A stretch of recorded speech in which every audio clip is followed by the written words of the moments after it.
I'm very honored and pleased to introduce, Dr. Newton Miller III. He is an alumni of St. Augustine University in Raleigh, North Carolina. His degree in elementary education set him on a path towards school leadership, and he was able to earn his first master's degree in school leadership from Ashford University, and then pursued and obtained a second master's in school administration along with his administrator's license. That's awesome. He's taught and led multiple Title I schools, and throughout his career, he's developed a passion to ensure every student has equitable access to their dream. Quote from Dr. Newton Miller III is, "My journey as an educator begins with my childhood. I was very active. I was a very active child with an inquisitive mind. I always challenged the status quo. I needed to know the why. This made me want to learn more and more about everything. My goal is for excitement for learning to become infectious and positively impacted students' family and colleagues connected to me. I want to strengthen the school to community bridge by developing students and families who are engaged in the learning process. As an educational leader, I believe it is my duty to help students find their purpose for education." Thank you for sharing that quote, Dr. Newton Miller III. And another quote that he shares is, "Look at a man the way he is, and he only becomes worse, but look at him as if he were what he could be. Then he becomes what he should be," by Johann Wolfgang. Awesome quote. I'd love to introduce Dr. Newton Miller III. He has awesome information to share, and without further ado, here he is. Thank you so much. All right, all right. Good. What is this? Afternoon, evening, depending on where you are, I guess. I am Newton Miller. I am an elementary assistant principal right now. I have goals, of course, of being a principal and then moving up the, doing the superintendent thing. So I have, dreams and goals myself, right? So we're going to talk a little bit today. Our topic is why school. So I always like to challenge what words actually mean, right? So what I did was I took some time and I dug into the word school, right? And I'm going to read some things to you, and then we're going to really come up with a good working definition of what school is to us and what it should be moving forward. So I just Googled what school meant, all right? And all I found was school is an institution for educating children. Right? School is an institution. So then I got to wondering, okay, what is an institution, right? So then I looked up the word institution, and an institution is a society or organization founded for a purpose. And there's different purposes, right? Each institution, targets a different audience or has a different purpose for why it was started, right? School, however, right, is an organization found for a certain purpose. And the purpose is what? To educate our children for the most part. So then I looked into what the word educated means, right? So I looked into the word educate, and educate means to give intellectual, moral, and social instruction, right? So now let's rewind, right? If school is an institution for educating children, why does school have to be a building? Why does school have to be a place that we go? Why can't school be home, right? The pandemic has showed us that school can be home, right? Teachers can be the parents, right? The community members, right? So my goal, my challenge, and I feel like my reason for being here is to empower our families, to empower our community, to make sure that we know that we are the school, right? We're the first school. Home is the first classroom. We're the ones who invest in our children. We're the ones who put the time, who put the money and the resources into our children so that they grow up and do great things, right? So I want to go ahead and erase any negative connotation that school is bad. School isn't for our people, right? It is, but we just have to step up as the community members, as the fathers, right? As the mothers of our children. We have to step up and be that school for our children, right? We are the school. All right, so today's objectives, right? Naturally, I'm a teacher, right? So I'm going to always give targets or objectives for our lessons today.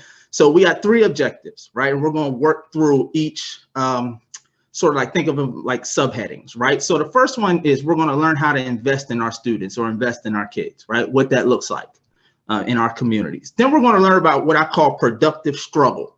And we're going to spend some time on productive struggle because I feel like that's a very important part of the process and sort of oftentimes it's overlooked, by the people in our community. And then the last one is about the harvest, but I titled it differently. So if you want to write this down, you can write this down. And always remember this. So I titled it, Whose Harvest Is This? Right? So we're going to spend some time on that too. So be on the lookout. That's going to be a very important part as well. All right, so I want to start with my story. Right? So I grew up in a small city in Pennsylvania. Right? And in this small city, I mean, it's very, very small. And everyone is almost like related, right? Everybody knows each other. Me and my friends, we went to school together, played sports. Our parents knew each other. Their parents knew each other and went to the same church. And they knew our teachers because they all went to the same high school. So everybody is pretty much close knit, right? Which is a gift and a curse sometimes, because sort of sometimes it can cause us all to have the same mindset, right? Which could be detrimental to growth. So we'll talk about that in a second.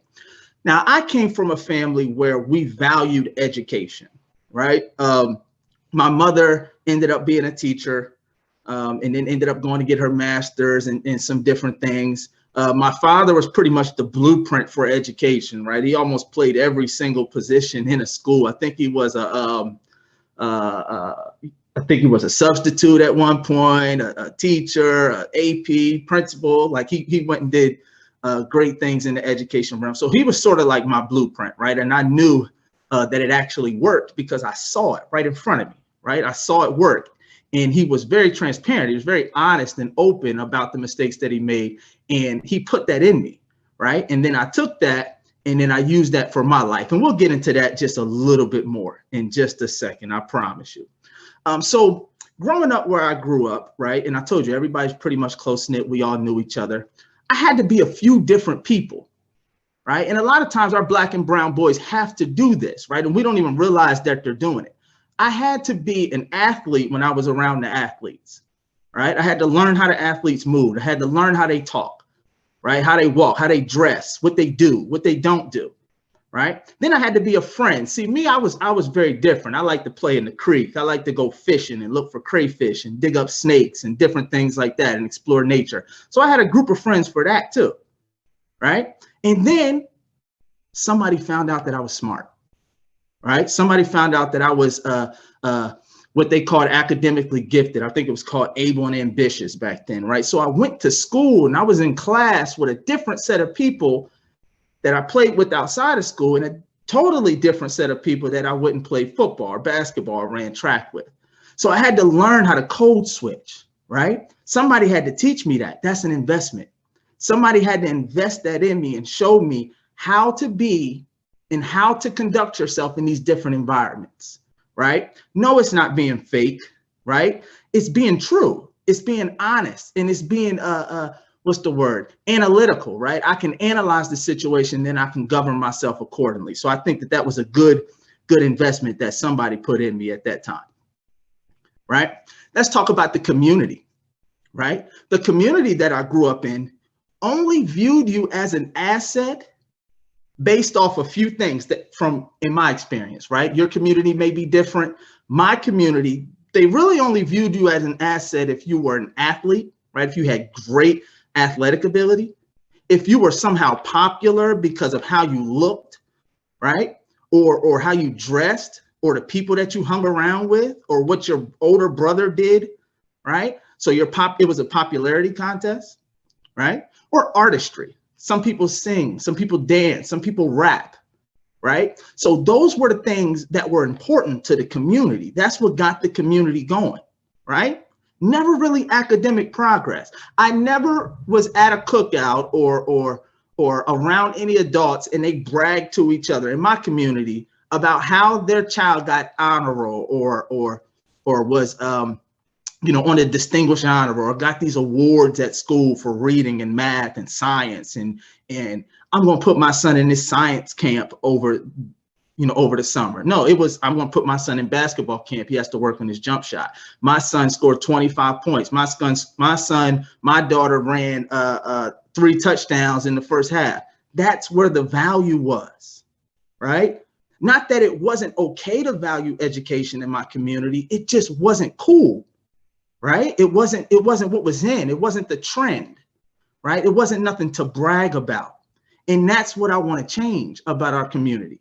I want to be able to sit down with like-minded people and talk about how my daughter is doing in school, right? Yes, I want to talk about her athletic ability and the fact that she can draw and paint and sing and all of these different things. Yes, I think that those things have value as well. But we need to start investing in valuing the education, right? Because we are the school. We're the ones who are teaching our kids, and we need to start valuing that. So let me move on before I run out of time. Okay, so now I do want you to write this down if you have notes, right? And remember that it came from me. So I'm looking at some of the challenges, right, that I went through and that other people like me go through when they grow up in these type of communities where these things are valued or not valued, right? Some of the biggest challenges coming from this environment, and they pose as the biggest threats. Remember, I said this. These 2 things pose as the biggest threats to the advancement of our young people in our community. These 2 things, and I'm getting ready to listen to you, okay? The first thing is a big fish, small pond mentality. All right? Go ahead and write that down. That's the first thing that poses as the biggest threat to the advancement of our young people in our community, that big fish, small pond mentality. What that does is that it builds our kids up while they're here in front of us, right? But it doesn't really allow for any growth. It doesn't really allow for any competitive mindset that is going to help them propel and help them compete in the real world, right? And let me explain what that means, right? So in high school, I was an okay player, right? I was never really was the fastest guy. I never really was the most athletic, but I had to work for everything that I had. Nothing really came easy to me, right? There were tons of people on the team who were more athletic than me, right? To just put it plain, right? They were just better than me at the sport. But when I got to college, I knew that I wasn't always the best. So I knew that I had to work super hard in order to get what I wanted. Right? I had that because I was never really a big fish in that small pond. I was just a fish in the pond trying to get what the big fish had. Right? So I had that mindset. Some of my friends, some of the people that I knew didn't have that mindset. So when they got to college and now everybody's good, right? Everybody can do this. That's why they're here. When you're not really getting that validation from the real world, when you're not really getting that praise and those accolades that you are the best and the world revolves around you, what that does is that caps our little boys. And I'm speaking more towards our little boys, right? Our little black and brown boys. That caps us, right? And then that makes us feel like we are not the best, that we are not that big fish anymore, right? So I think that that's the biggest threat, that big fish, small pond mentality. The next thing that I feel like is a huge threat, and I feel like it's the second biggest threat, is it is impossible to reinvent yourself, right? When you come from a place where everybody already knows each other, right? Everybody has always known each other. Nobody really left, right? Or if they left, they came right back with that same mentality, right? So then you can't really reinvent yourself. You can't change. You don't have that what's the word I'm looking for? You don't have the right almost to change when you come from this type of environment, right? Who you were is who you'll always be. Okay? Now, that is what I think is the second biggest challenge to our community. And let me tell you what that means or where I got that from. So as a teacher, I taught second grade, third grade, and then I looped all the way up to fifth grade, right? So I taught them second, third, fourth, and fifth. And I kept the same core of kids. Sometimes they would add new kids or take some kids away, but the core of my class pretty much stayed the same. And what I learned is I was almost creating an environment to where the kids couldn't really grow, right? Socially. Who their friends were in the class is who their friends always were, all of their elementary career, right? They never really got to be in class with other people with different viewpoints and different perspectives. So they didn't get that chance, right? They stayed with the same crew. Whoever the leaders were in my class were always the leaders, right? If you did something in 3rd grade, best believe in 4th grade and in 5th grade, those kids in that class were going to bring that back up to that kid, right? Never really allowing for that growth. And I don't think that that's okay. And I think that our community really needs to address that, right? We need to support each other, right? When a person wants to change, right? And it's okay. Next, okay, I want to talk about investments, right? So I want to talk about first who invests in our kids. And the answer to that is we do, right? We invest in our kids. Nobody else has to invest in our kids. We do. We are the school for our kids, right? We teach them, okay? We send our kids to the building, right, to learn the X's and O's, right, to learn how to read and things like that. But the life lessons, the morals, they come from us. They come from the community. They come from the family. And I don't want us to forget that. Okay, so how do we invest, right? Of course, we can invest time, right? We can invest our resources, our money, if we have that, right? We can invest all these different things. But I think that the most important investment, right, coming from us to our youth, to the next generation, or to anybody, right? It doesn't have to be the next generation. It can be my peers, right? And that is what I call the 2 T's, which is targeted transparency. Okay, and there's a reason why targeted is in the front of that.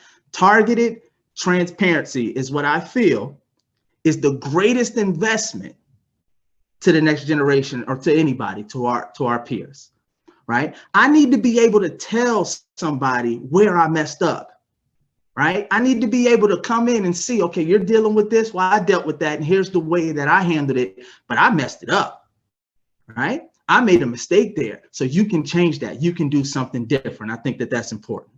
All right. So a story, just a quick story, right? When I was 18, right? 18 years old, I think I was maybe a senior, junior-ish. And I came downstairs in my basement and I told my father that I was preparing to have a child, right? I just found out that I was going to have a child. I was 18 years old, right? And I really thought at that point that my life was just going to pivot. Right. I thought that everything that I had worked and planned for was not over, but it was going to change a little bit. I thought that I was going to have to go a different route. I didn't think it was going to be the college route. Right. I didn't think it was going to be that. I thought it was going to be something else. I always knew that I would be successful and make money and be able to support, but I didn't think that I was going to go this route at that point. Right. But I was assured that that couldn't happen. Right. The way that my parents looked at me, they looked at me as if, OK, we know that, but we know what we put in you. Right. We know that we put more in you than what you think you have. Right. So that it was just like, OK, all right, well, you're still going to college. Right. You're still going to pursue your dreams. You're still going to pursue your goals. Right. And it was because of what was invested in me, because of what they put in me. And now they were expecting a return. They were expecting me to make a decision because they knew that they had trained my mind to be goal oriented. They had trained my mind to persevere. And we'll talk about that in just a second. All right. So now I do want to say this, that the crazy thing about investing is, you know, it will pay off. Right? You don't invest in something unless you really believe that it's going to pay off. You just don't know when. Right? So I don't know what my parents felt at that time because they were investing in me all of those years. Right? And then when that came and now they were asking to get something out of their investment, they were asking me to make a choice, if they actually knew or actually believed that I was going to make that choice, if they made the right investment, if they had invested enough. Right. But that's a challenge that we have to face. Right. And that we have to endure and that we have to overcome. We don't know. Right. We don't know that, you know, if we do this with our children, if they're going to turn out great. We never know. They have to make their own choices. But all we can do is put the time in. All we can do is invest what we have and what we know and work in that targeted transparency and letting them know what our mistakes were. And then we wait for that return. Okay, so now let's move into the struggle piece, right? And I told you I would talk about productive struggle. So I do want to give you this this acronym, right? So I work off this acronym. I used it for my business, my athletic training business, and it's called PUSH, right? I always tell the kids that I'm training, push yourself, right? And here's what it stands for. P is the perseverance, right? U is understanding, S is struggle, and H is harvest. So what it means altogether is persevering is understanding that struggle is followed by a harvest. I'm going to say that one more time for the people who are taking notes. Perseverance is understanding that struggle is always followed by some type of harvest season, right? You're going to get something out of this struggle. It's not for naught, right? You're going to get something out. You just have to endure. Right. So I left Pennsylvania and I moved to North Carolina and I started school, and I never really went back home. Right. Even on breaks, really, I never really went back home, but I left. Right. And the struggle that I went through was basically it was all mental. Right. It never really was a physical struggle. I didn't really feel too stressed out or anything. It was really mental. Right. And my biggest challenge was growing without the company or approval of my peers, right? I had to grow without my friends. And my friends were doing something completely different than what I was doing. They weren't in school, right? So when I did come home, we couldn't talk about school. We couldn't share those experiences because they weren't doing that. They were doing something else.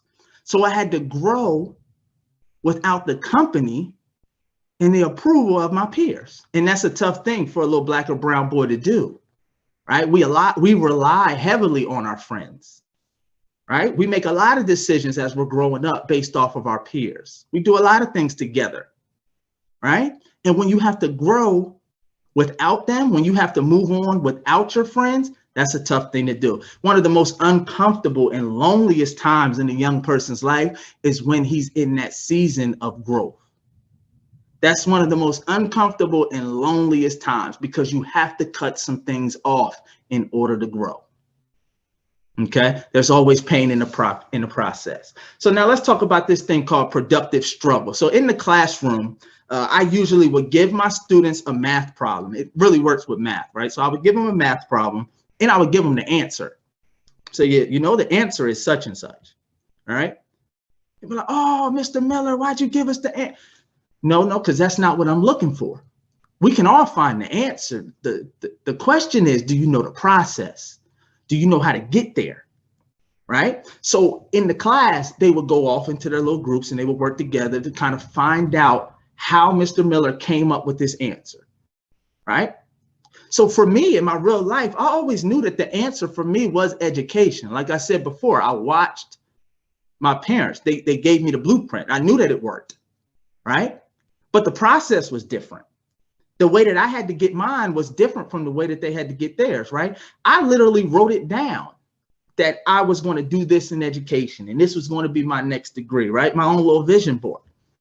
It was invested in me that that's something important to do, but I had to endure. I had to figure it out on my own. And that is all I want to say about struggle. Yes, it is tough. We understand it's tough. But you know that after the struggle, there's some type of harvest. You're going to bear some type of fruit. You just got to get through it. You just got to figure out this process. Okay. Now let's talk about the harvest time. And after I get to this harvest time, I'm going to get out of your way and you can ask me some questions. Again, I won't be here the whole time, right? I won't be before you long. So the harvest time, I did Google harvest. And I found something that I did want to read to you guys, and this is verbatim. It says, the harvest has always been a beautiful and important part of life on earth. The time where the year's work bears fruit and the people are fed. Now, honestly, this is my favorite part of our talk today, which is the harvest time, right? Which is most people's favorite part. But it's my favorite part for a different reason. And the reason is I want to ask you guys, right, to just think about this question that I'm going to ask you. Whose harvest is it? Who reaps the benefits of an harvest? Right? Who gets fed? Right? It says that our year's work bears fruit and the people are fed. Well, who's the people? Who gets fed from a harvest? right? And I want to challenge that thinking, and I want to give you what I think, right? I think that the goal was never really to keep the harvest for ourselves.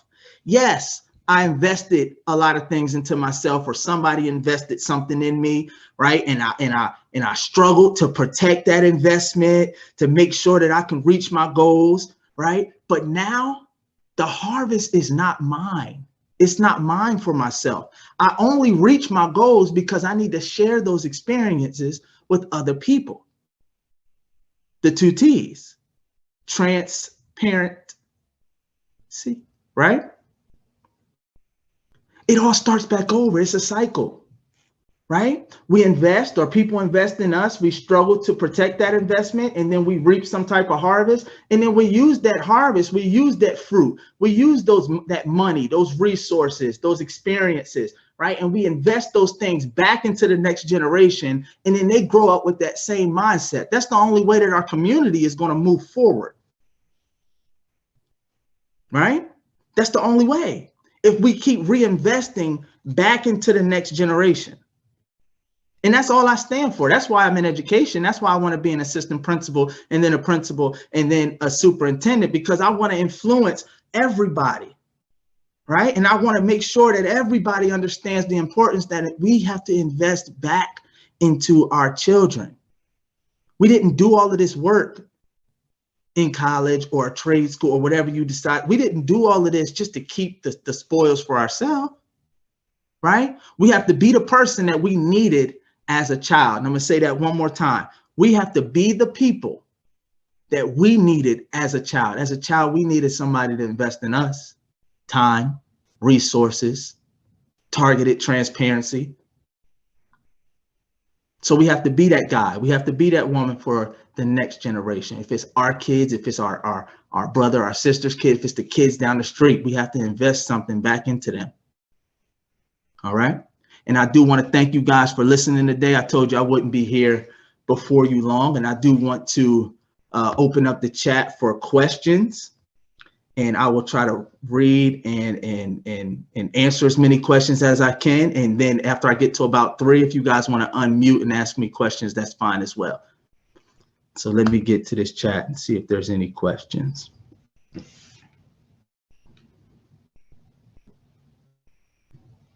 That's right. Whose harvest is it? It's mine for the next generation. That's right. That's right. If anybody wants to unmute and ask me a question, that is great. I'm here to answer all questions.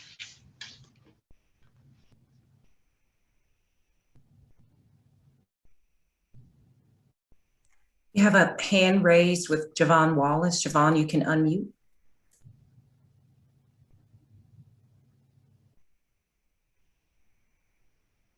Can you hear me? Yes, I can. Good evening. My question is more on the lines of when was you able to understand that the harvest that you was reaping, or the harvest that you was receiving, was more than just for yourself, but for passing it down to generations? When did you decide that? That's a great question, Javon. And I'll tell you, there's 2 points, right?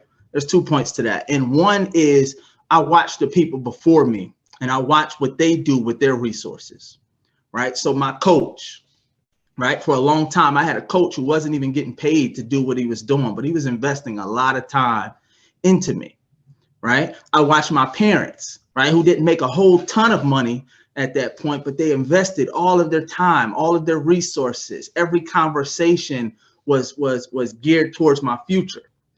So I'm a very analytical person, and like the gentleman said in my bio, I always challenge the status quo, and I ask why. So I wanted to know why people were so selfless around me, and then I came to that realization that it's because what they worked for is great, right? When you get those rewards, it's great, but it's not enough. It's not fulfilling to keep everything to yourself. Right? Nobody wants to really keep everything to themselves selfishly. We want to give back. I think there was a study that actually said people actually feel much better when they give something, right? And that's where I came up with that. I'm looking at my children. I'm realizing that I went to school. I did all of these things to get to this point only so I can better support my children. So hopefully that answered your question, Javon. Thank you for that. Thank you. Dr. Newton, I ask a question here, please. Yes, sir. Yes, I'm an educator in a high school, retired Marine.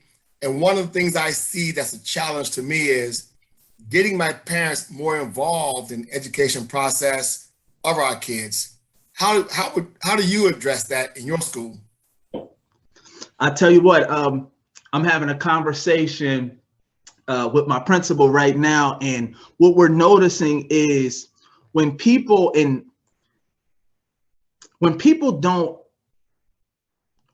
aren't involved or engaged. Now, there's a difference between being involved and engaged, right? When people aren't engaged in their child's learning, it's because they don't know how, right? Most of the time, they don't really know how to be engaged, right? They think that helping their child with their homework is being engaged, right? Could be, right? But to me, that's more involved, right? Joining the PTA might look like that's engaged. To me, that's more involved. Engaged is, what is your child actually learning? How can you help with that? If you can't help with that, what resources can you find to help your kid with that? Is there an after school program? Does your teacher actually tutor on the side, right? Is there something that you can do to be engaged with your child? Now, I will say this, engagement, parent or family engagement now looks different because learning is online in a lot of cases, right? It puts a lot of pressure on the teacher, but it looks different for parents because now parents are actually in the class with their kid, right? The teacher's teaching to the whole house, right? So to answer your question, what do you do? The answer is you have to teach the parents how to be engaged. Everybody doesn't know that, right? And I know that in my community, a lot of times engagement or involved in your child's education might look like, oh, well, my child got in trouble, I'm going up there, or somebody did my child wrong, I'm going up to the school. Well, that's not the only time you need to come up to the school, right? Come up to the school to pick up the report card or go to the parent-teacher meeting, right? Or log in on Zoom. Keep your camera off and keep washing the dishes and do whatever you want, but have the conversation with that teacher. Have that two-way dialogue. So that's the way that you engage in your child's learning. Thank you for that question. I have a question, Newton. You mentioned about how it's difficult to reinvent yourself when you're, in your own hometown. And we all know there's a saying, a scripture even, that says a prophet's without honor in his own country. Would you ever consider returning to your hometown so that the thing that was revealed to you about the harvest, so that you could then give back and maybe even teach those who may not know how to take the harvest and not just spoil for themselves, but also share? 100%. Thank you for that question. And I do believe that there will be a time to come back, right? But I don't think that you can pour from an empty cup. And I believe that at the time that I left, my cup was empty, right? I may have looked and the perception might have been that I'm this confident guy who has it all together because of the way I look or the way that I perform in different things, athletics or academics, right? But deep down and mentally, my cup was empty, right? And I think that a lot of our young men have empty cups, right? We don't really have the self-esteem that we need in order to pour into somebody else. So what I had to do was I had to go somewhere and learn how to be a man, right? Learn how to be a family man. And then now I have the resources. Now I have the experiences to come back and pour into my community. I couldn't do this 4 or 5 years ago when I was trying to figure things out, right? But now I have that experience, and now I can go ahead and release that transparent, that transparency that we talked about. Thank you. Come on in, you guys unmute, ask those questions. I love it. Thank you guys for listening. I know we probably have, what, 4 more minutes? Something close to that. Let's see, we have anything in the chat? Okay. Now, if that's it, I'm going to go ahead and log off and get back to my children. Dr. Miller, I think you I'm had sure a they're hand in the other raised. room waiting for me to come in there and play with them. But I do appreciate you guys taking the time out and listening to me. It was great. I appreciate it. You did have one hand raised. Mimi, I think I saw your hand. Hopefully I didn't accidentally put that down. It was more of a comment. I want y'all to know, thank you for this today. I will say that I am one of those involved and engaged parents, and many parents have a stigma that has been thrown to them. When we used to live in Toledo, you know, everybody needs to be afraid of the education monsters, because most of the time it was white people that's running black, you know, I mean, just predominantly black school districts. And I'm like, you know, you want to be nosy, you need to come to these 8 o'clock and 9 o'clock meetings. That's where the work is, not the one school board meeting that most people cannot sit and address. They can take the comments, but they may not be able to address it at that one school board meeting. And I'm like, I was always behind the scenes. So then when people, and I try to give people information, when people would say, well, how do you know this? Y'all, you need to come to the meetings. You need to come, because sometimes you can't always be the relayer. You can't always be the messenger until they start seeing your movement. And it's like, well, how you moving this way? Well, this is where I learned it from. And stop being afraid. I don't care who sits on anybody's school board. Do not be afraid, because that's your child. And as most of us really know, every child has a dollar amount that is pertained to every school district. So I just want y'all to know that there's some of us out there that's really doing our stuff. 100%, 100%. And one thing that I always told my children, and now I tell the parents of the school that, you know, I lead, is I serve you, right? As a teacher, I serve the kids. Honestly, to be 100% honest, and no teacher ever wants to say this, if there were no teacher, if there were no students, there is no teacher. So these books, these desks, this whiteboard, this marker, these chairs, this belongs to you, right? I'm the guest here, right? This is you. This is your stuff. So you need to learn how to take care of it. And the parents are the same. The same message goes to our parents, right? You guys are the school. If you don't come, if you're not involved, if you're not engaged, we can't do anything, right? As school leaders, we can't make a move without you, right? So thank you for that, Mimi. I appreciate that.